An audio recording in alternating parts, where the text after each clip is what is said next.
Hello students, good morning to all of you. I am Karmveer Yadav sir, physics faculty. Dear student, in our previous lecture we discuss about friction. बेटे friction part आपका complete हो चुका है. Lock motion आप study कर रहे हैं. Lock motion में आपका जो नेक्स्ट पार्ट बनेगा बेटे वो आपका है सर्कुलर मोशन. ठीक है, तो बेटे सर्कुलर मोशन आपका डेली लाइफ से सबसे ज्यादा रिलेट करता है.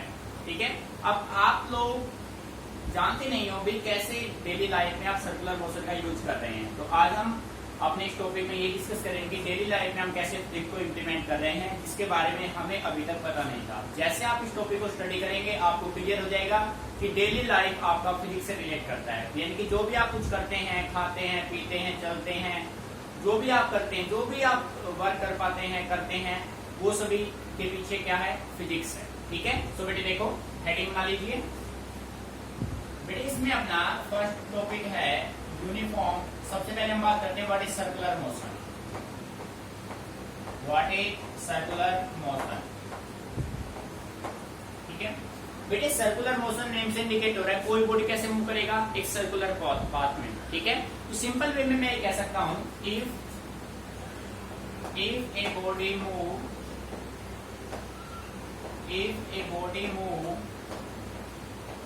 such that its distance remains same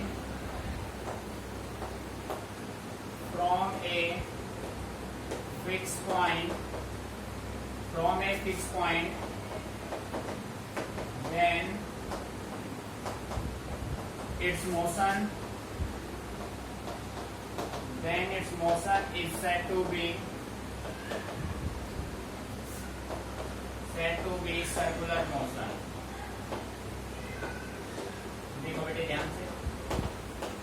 बेटे कंडीशन ये है, हम ये मान लेते हैं कि अपने पास कोई बॉडी है और वो बॉडी सर्कुलर पाथ को ऐसे डिस्क्राइब कर रहा है कि एक फिक्स पॉइंट से उसका जो डिस्टेंस है वो क्या है, सेम. तो इसके लिए हमने ये कंडीशन मेंटेन कर लिया. ये देखो बेटे बिल्कुल सर्कुलर पाथ हो गया और ये हो गया इस सर्कल का सेंटर. बेटे बात समझ आ रही है. This is fix point C, centre. तो बेटे ये सभी इस सर्कल का क्या होगा, रेडियस होगा.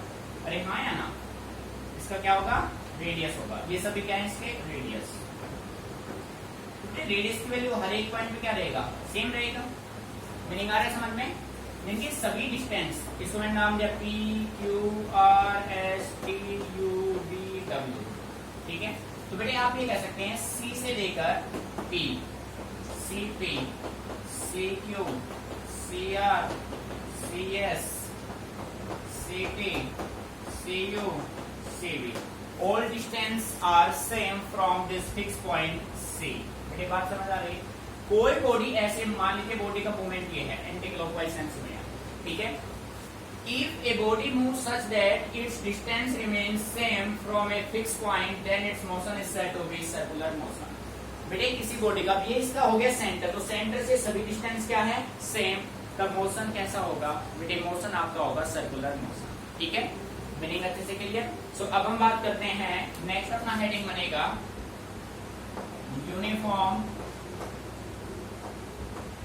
Uniform circular motion. बेटे बेसिक टर्म्स है, इनको अच्छे से आपको माइंड में रखना है. कोई रटाफिकेशन नहीं चाहिए, हमें चीजों को समझना है भाई. अब हम बात करते हैं uniform circular motion.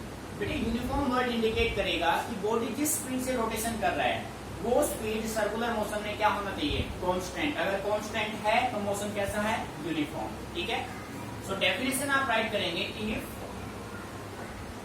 The speed of the body in circular motion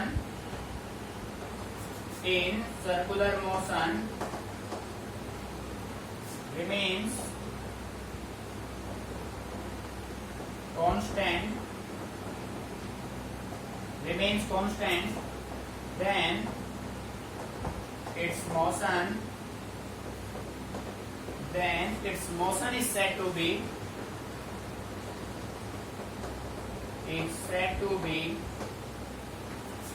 uniform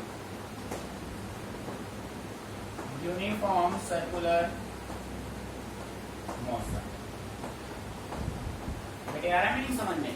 देखो ये जो बॉडी, ये सर्कुलर पाथ आपने बनाया, ये बॉडी जिस स्पीड से मूव कर रहा था बेटे, जिस स्पीड से मूव कर रहा था, अगर वो स्पीड आप कांस्टेंट मेंटेन कर लो, मान लीजिए पी से जर्नी स्टार्ट किया, ठीक है, पी से इसने जर्नी किया 20 किलोमीटर पर सेकंड के स्पीड से, और बेटे थ्रो आउट इसका जो स्पीड है वो क्या रहे 20 किलोमीटर पर second, then we can say that the motion of the body is uniform circular motion.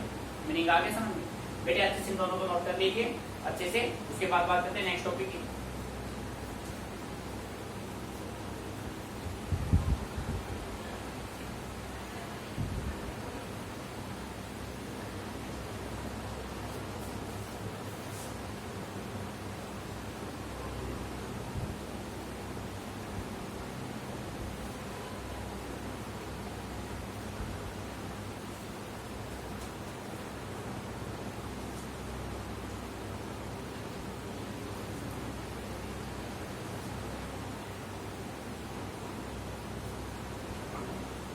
बेटा मैं इसको रख कर रहा हूं, ठीक है।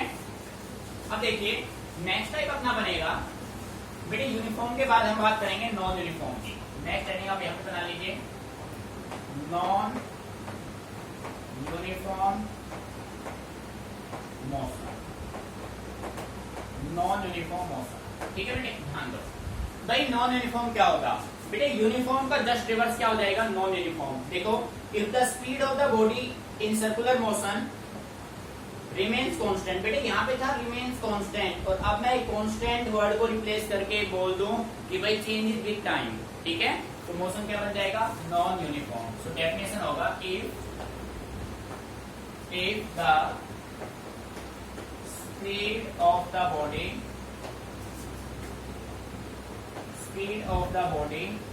इन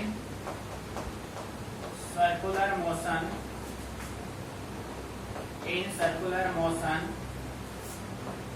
changes with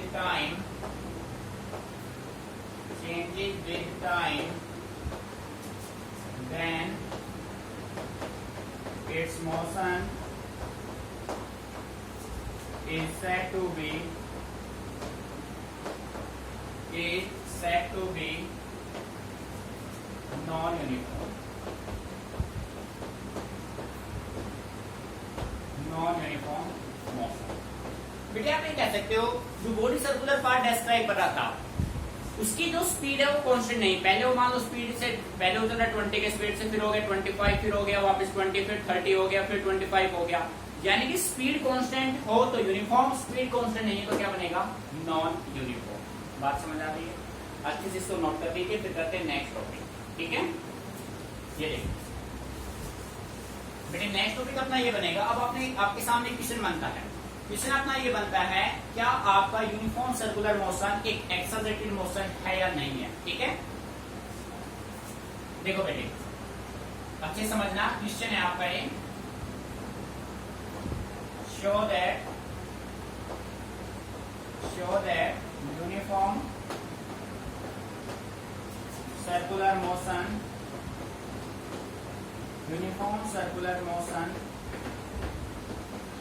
is an accelerated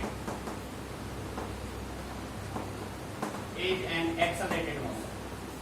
बेटे हमें शो करना है, प्रूव करना है कि जो आपका यूनिफॉर्म सर्कुलर मोशन है वो एक एक्सेलरेटेड मोशन है।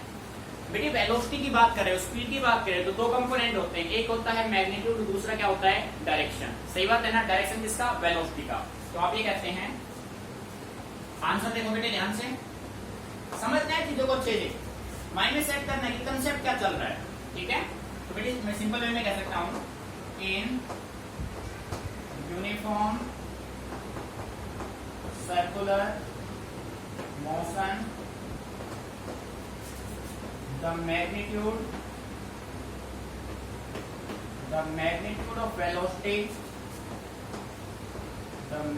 of velocity remains constant, but the direction of velocity but the direction of velocity changes continuously. Changes continuously. Changes continuously. So the velocity. So the velocity changes continuously and the motion is accelerated. बेटे body continuous accelerate करेगा, कैसे करेगा वो देखो। आपने ये condition maintain किया, ये आपने ले लिया यूनिफॉर्म सर्कुलर मोशन ले लिया, इस बॉडी का ये हो गया उस बॉडी का सेंटर, ये देखो बेटे, ठीक है, ये हो गया उस बॉडी का सेंटर सी। इस पॉइंट को मैंने नाम दे दिया पी। बेटे पी पॉइंट पे इस बॉडी का वेलोसिटी का डायरेक्शन ये होगा, ये बॉडी है यहां से यहां आ गया, क्यू पॉइंट पे इसका डायरेक्शन ऑफ वेलोसिटी ये होगा, फिर ये बॉडी यहां आ गया, यहां इस पॉइंट पे इसका डायरेक्शन ऑफ वेलोसिटी ये होगा, this is direction of velocity. बेटे इस पॉइंट पे डायरेक्शन ऑफ वेलोसिटी ये होगा। तो आप ये देखिए मैग्नीट्यूड तो कांस्टेंट है, स्पीड वेलोसिटी का मैग्नीट्यूड कांस्टेंट है, बट वेलोसिटी क्या हो रहा है, continuous, the direction of velocity continuous change. बेटे पहले ये नॉर्थ में था मान लो, फिर ये आ गया वेस्ट में, फिर ये गया साउथ में, फिर ये आ गया ईस्ट में। तो direction of velocity continuous change हो रहा है, तो इसके बेस पे मैं कह सकता हूं कि यूनिफॉर्म मोशन जो है वो एक एक्सेलरेटेड मोशन है। मेरी बात समझ आ रही है ना? In uniform circular motion the magnitude of velocity remains constant. Magnitude तो कांस्टेंट रहेगा, but direction of velocity changes continuously, so the velocity changes continuously and the motion is accelerated. बेटे आ रहा है मीनिंग समझ में? आप देखो भाई, आपने अपना जर्नी स्टार्ट किया पॉइंट पी से, ठीक है, पी से पी पे वेलोसिटी ये होगा बॉडी का, फिर ये बॉडी अपना पहुंच गया क्यू पे, क्यू पे डायरेक्शन ये है वेलोसिटी का, क्यू से यहाँ पे आ गया, फिर यहाँ पे आ गया। मीनिंग आ रहा है समझ में? सो आप देख रहे हैं कि ये जो मोशन है वो क्या करता है, एक्सेलरेट होता जा रहा है, ठीक है। Note it down carefully, if any problem then ask me.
तो बेटे यहाँ तक क्लियर। सो बेटे अब हम बात करते हैं कुछ basic terminology use in circular motion, जो कि बेटे आप जब तक फिजिक्स के टच में रहेंगे वो टॉपिक आपके कॉन्टिन्यूअसली यूज होते रहेंगे, ठीक है बेटे। अब कुछ बेसिक टर्म्स आपको हम बताएंगे जो आपका फिजिक्स में तो यूज होगा, उसके साथ केमिस्ट्री में भी आप उसका यूज करेंगे, ठीक है, न्यूमेरिकल पोर्शन में।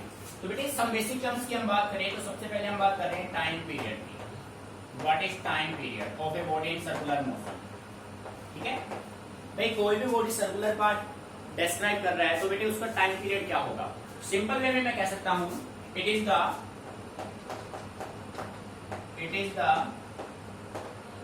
Time taken by a body to complete one cycle और रिवॉल्यूशन, ठीक है बेटे। किसी भी बॉडी को एक साइकिल, देखो ये एक साइकिल कंप्लीट किया, इस साइकिल कंप्लीट करने में जो टाइम उस बॉडी ने कंज्यूम किया, मान लो सेंटर पॉइंट से मान लो इस बॉडी ने एक राउंड कंप्लीट करने में जो टाइम लिया, एक साइकिल या एक रिवॉल्यूशन कंप्लीट करने में जो टाइम लिया, वो इसका क्या बन जाएगा, टाइम पीरियड। बेटे बात समझ आ रही है। और टाइम का जो एसआई यूनिट होगा बेटे वो होता है सेकंड। क्या होगा? सेकंड। ठीक है। It is the time taken by body to complete one cycle और we can say that revolution. ठीक है, अच्छे से क्लियर बेटे। इसके बाद सेकंड आपके पास बनेगा फ्रीक्वेंसी। फ्रीक्वेंसी फ्रीक्वेंसी किसी भी बॉडी का क्या होगा? तो सिंपल वे में मैं ये कह सकता हूं, it is the number of cycles और रिवॉल्यूशंस, नंबर ऑफ साइकिल्स और revolutions completed in 1 second, completed in 1 second. बेटे कोई भी बॉडी 1 सेकेंड में कितने साइकिल या रिवॉल्यूशन कंप्लीट करता है? 1 सेकेंड में, टाइम बाउंडेड है यहाँ पे। कोई भी बॉडी 1 सेकेंड में कितने साइकिल या रिवॉल्यूशन कंप्लीट करता है, वो उसका क्या बन जाएगा? फ्रीक्वेंसी। ठीक है बेटे, फ्रीक्वेंसी को रिप्रेजेंट करते हैं सिंबल न्यू से। तो फ्रीक्वेंसी का सिंबल मैं यहाँ पे लिख देता हूँ न्यू। वी नहीं है, क्या है बेटे? न्यू। ठीक है, अब बात करते हैं एसआई यूनिट ऑफ फ्रीक्वेंसी। बेटे फ्रीक्वेंसी का एसआई यूनिट होता है हर्ट्ज, और आप कह सकते हो सीपीएस। बेटे सीपीएस का फुल फॉर्म होता है साइकिल पर सेकंड, ध्यान रखना है माइंड मत से बेटे। और आप कह सकते हो RPS. RPS RPS means revolution पर सेकंड। एक हो गया हर्ट्ज, हर्ट्ज कह सकते हो, एचजेड इसका सिंबल है। सीपीएस कह सकते हो या आरपीएस, रिवॉल्यूशन पर सेकंड, साइकिल पर सेकंड और हर्ट्ज। ठीक है, मीनिंग समझ में आ रहा है? अच्छे से नोट कीजिए इनको दोनों पॉइंट को।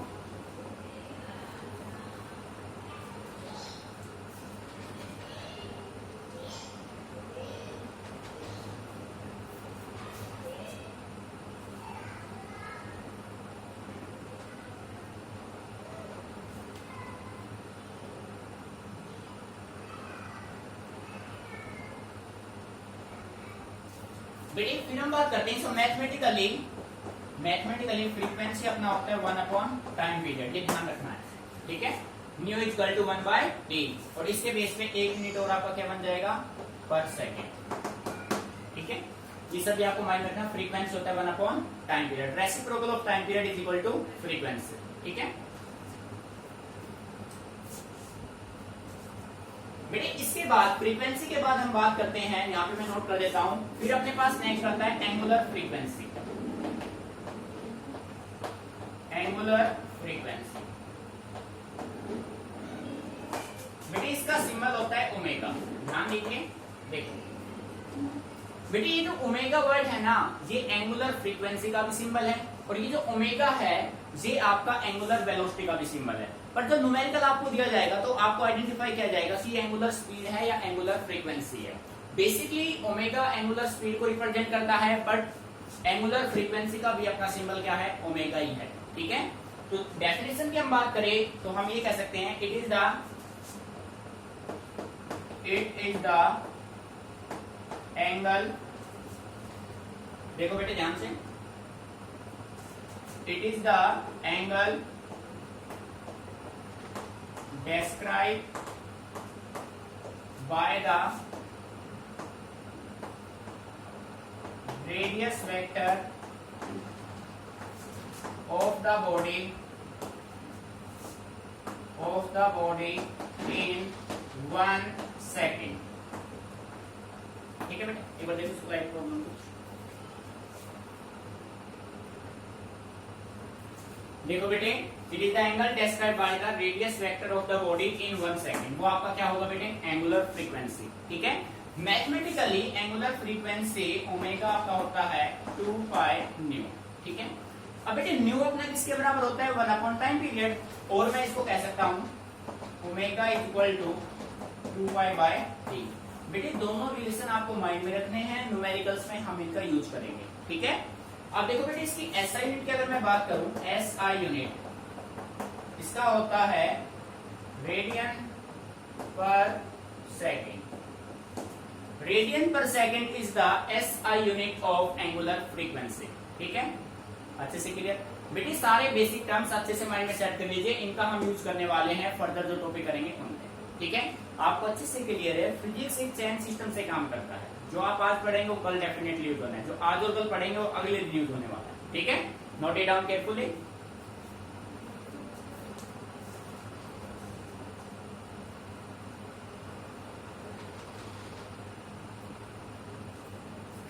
ठीक है बेटे, इसको रफ कर रहा हूं मैं, आप कोई प्रॉब्लम है तो आप पूछ सकते हैं। ठीक है, देखो बेटे नेक्स्ट टॉपिक की हम बात करते हैं, काफी इंपोर्टेंट टॉपिक है, एक रिलेशन हम बनाएंगे। बेटे सेकंड यूनिट में आपने स्टडी किया था लीनियर मोशन, और अब हम बात कर रहे हैं सर्कुलर मोशन की। ठीक है, तो नेक्स्ट का जो टॉपिक बनेगा इंपोर्टेंट टॉपिक है, रिलेशन आपको माइंड में परमानेंट होना चाहिए, काफी इंपोर्टेंट है। Relation between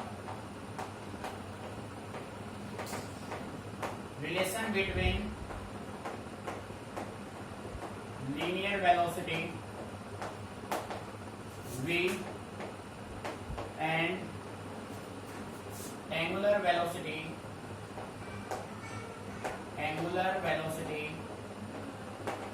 omega.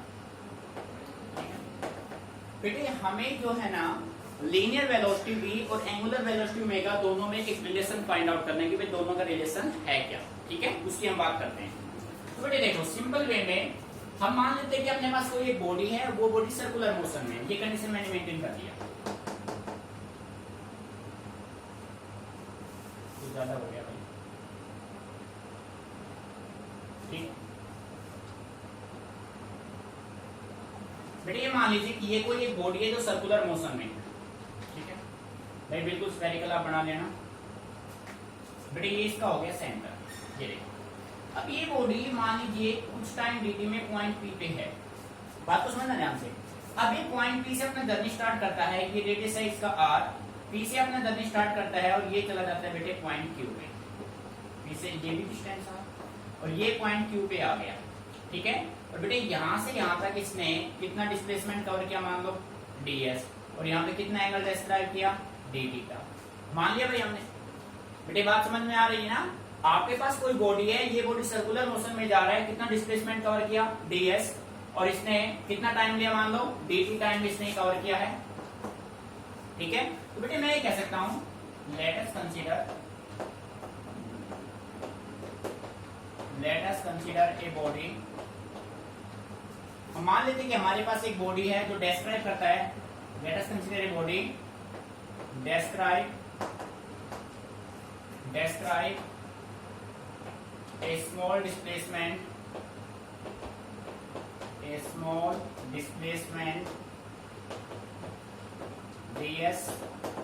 displacement ds and angle d theta in time dt। बेटे कितने टाइम में, dt टाइम में। आपने मान लिया कि आपके पास कोई एक बॉडी है जो डिस्क्राइब करता है कितना डिस्प्लेसमेंट ds और angle d theta in time dt। बेटी बात समझ आ रही है। ठीक है, तो फ्रॉम द फिगर क्या मैं कह सकता हूं, as we know that angular velocity. बेटे एंगुलर वेलोसिटी का सिंबल अपना है ओमेगा, किसके बराबर होगा, एंगुलर डिस्प्लेसमेंट जिसका सिंबल है डी थीटा, सॉरी डिस्प्लेसमेंट हमने कितना लिया है ds, एंगुलर डिस्प्लेसमेंट। ठीक है, एंगुलर डिस्प्लेसमेंट बेटा क्या होता है, डी थीटा होता है, angular velocity angular displacement upon time taken divided by time taken. So बेटे ओमेगा अपना किसके बराबर हो गया, ओमेगा अपना हो गया D theta upon dt, d theta upon dt। बेटे बात समझ में आ रही है, omega is equal to D theta upon dt। ठीक है, अब देखो इसको मान लीजिए इक्वेशन नंबर फर्स्ट। बेटे देखो स्मॉल डिस्प्लेसमेंट आपका ds है, बट एंगुलर डिस्प्लेसमेंट आपका क्या रहेगा, d थीटा। ठीक है, अब देखो फ्रॉम फिगर, बेटे फिगर से देखो कि एंगल किसके बराबर होता है, बेटे एंगल आपका होता है आर्क अपॉन रेडियस। अब आर्क हो गया ds, रेडियस हो गया r, और एंगल कितना हो गया d theta. So dear student D theta किसके बराबर हो गया बेटे, ds बाय रेडियस कितना है r। यहां से आप डी थीटा की वैल्यू इसमें पुट कर दो, put in equation first, put in first में पुट करेंगे तो बेटे ओमेगा किसके बराबर आ जाएगा, डी थीटा की value ds upon r, 1 by r ds और अपॉन में क्या हो गया बेटे dt। मैं जो कहना चाह रहा हूं समझ में आ रहा है सही बेटे, ds है ओनली डिस्प्लेसमेंट और डी थीटा आपका है एंगुलर डिस्प्लेसमेंट, ये माइंड में परमानेंटली रख लेना। बट बेटे ds अपॉन dt क्या होता है, ds अपॉन dt क्या होता है, वेलोसिटी, आप ऑलरेडी स्टडी कर चुके हैं, वैल्यू पुट कर दीजिए, omega is equal to 1 by r into में क्या होगा v। सो बेटे ओमेगा अपना हो गया v अपॉन r, एक रिलेशन ये हो गया और मैं कह सकता हूं v is equal to r omega. This is your required result. ठीक है, एक बार इसको नोट कर दो, फिर एक्सप्लेन करते हैं एक बार।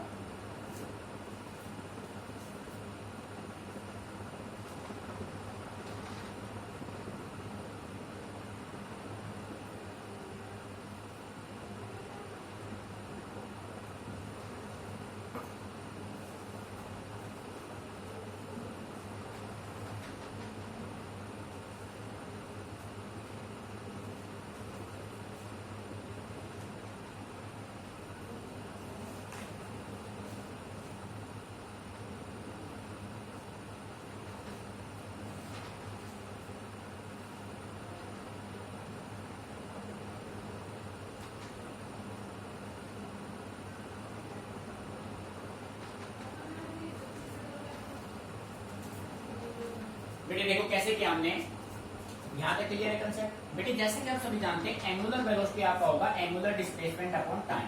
बेटे ds आपका है डिस्प्लेसमेंट और d थीटा आपका है एंगुलर डिस्प्लेसमेंट। सो d थीटा अपॉन क्या हो जाएगा dt। सो यहां से एक फिगर से आपने देखा एंगल आपका होता है आर्क अपॉन रेडियस, आर्क आपका है ds, रेडियस आपका है r और एंगल अपना है d थीटा। ये वैल्यू आपने यहां से पुट की और इस वैल्यू को यहाँ पे पुट कर दीजिए। बेटे ds upon dt is equal to linear velocity v। v यहाँ पे अपना क्या है, linear velocity, linear velocity. Meaning आया है समझ में? ठीक है, अच्छे से क्लियर। तो बेटे अब इसके बाद हम बेटे ये रिलेशन आपको माइंड में रखना, v is equal to r omega या ओमेगा r आप कह सकते हो।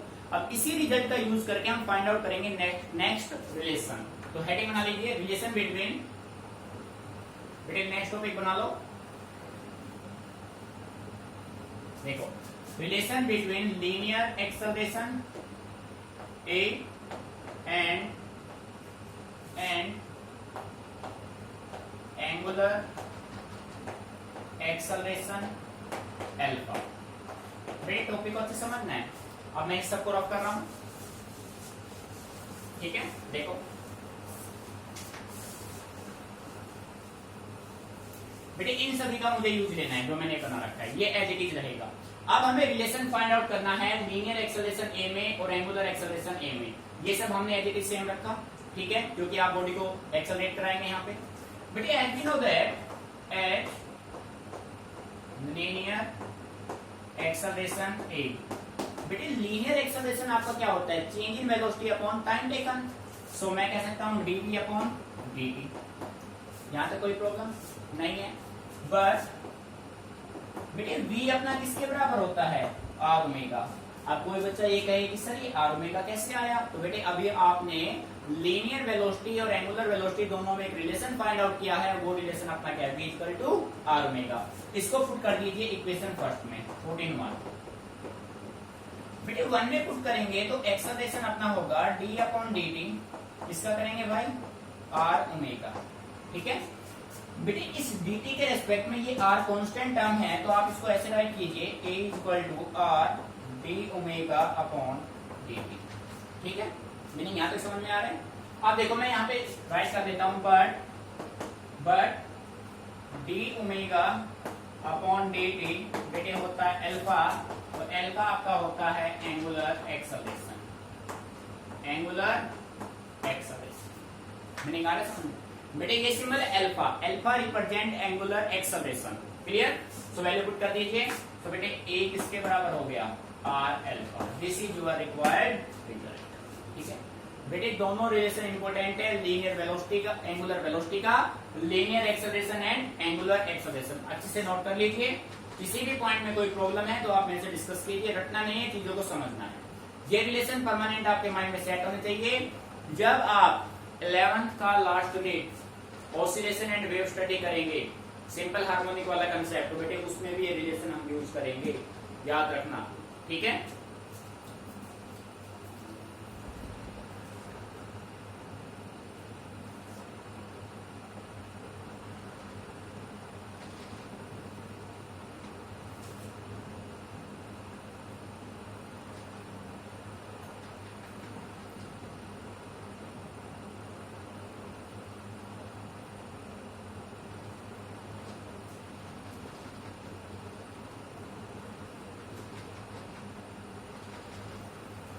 बेटे कंसेप्ट इंपोर्टेंट है, ये बेसिक जो है ना, बेसिक को कभी भी लाइटली मत लीजिए। जो भी कंसेप्ट है फिजिक्स का मेन बेसिक है।